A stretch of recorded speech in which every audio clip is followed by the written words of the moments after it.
বাণী বন্দনা ক্লাবের সরস্বতী পুজোর পাক উদ্বোধনে উপস্থিত হয়েছিলেন রাজ্যের ভারপ্রাপ্ত মন্ত্রী ও রামপুকুর বিধানসভার বিধায়িকা ডক্টর শশী পাজা মহাশয়া।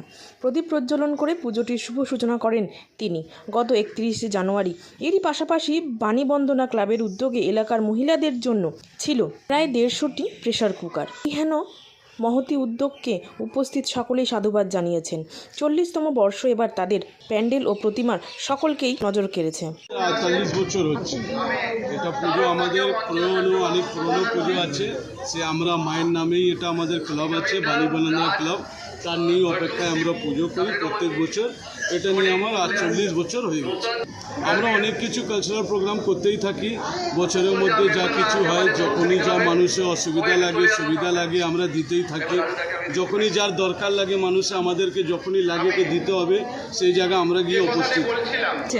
এখন আমাদের পুজোতে যতই আছে বোন মাদেরকে আমরা প্রেসার কুকার দিয়েছি, তারপরে আমরা দেখছি আরও কি বাচ্চাদের জন্য অনেক কিছু কালচারাল প্রোগ্রাম করার আছে, সে আমরা আগে সব করবো, সে আমরা এখন যা হলে আমরা সবাই কালচারাল প্রোগ্রামও করবো অনেক রকম।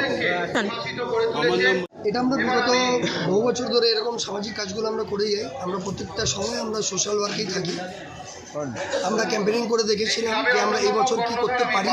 আমরা দেখেছি বহুজনা যারা প্রেশার কুকারের জন্য রান্না করতে পারতো না, যারা ঠিকমতো খেতে পারতো না, তাদের জন্য আমরা তাদের পাশে দাঁড়াচ্ছি, চেষ্টায় লেগে আছি।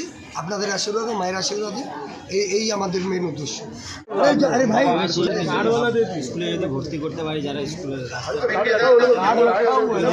পড়তে চায় তাদের আমরা পড়তে চাই। আমরা আগে অনেক কিছু আমাদের বছরে অনেক প্রোগ্রাম হয়, তাতে আমাদের একটা বড় টুর্নামেন্ট হয়, ফুটবল একটা খেলা হয়। এই কিছুদিন আগে আমরা টুর্নামেন্ট করে উঠলাম, এবার পুজো করলাম, এবার মার্চের দিকে আবার হোলি পাওয়া যায় সামনে।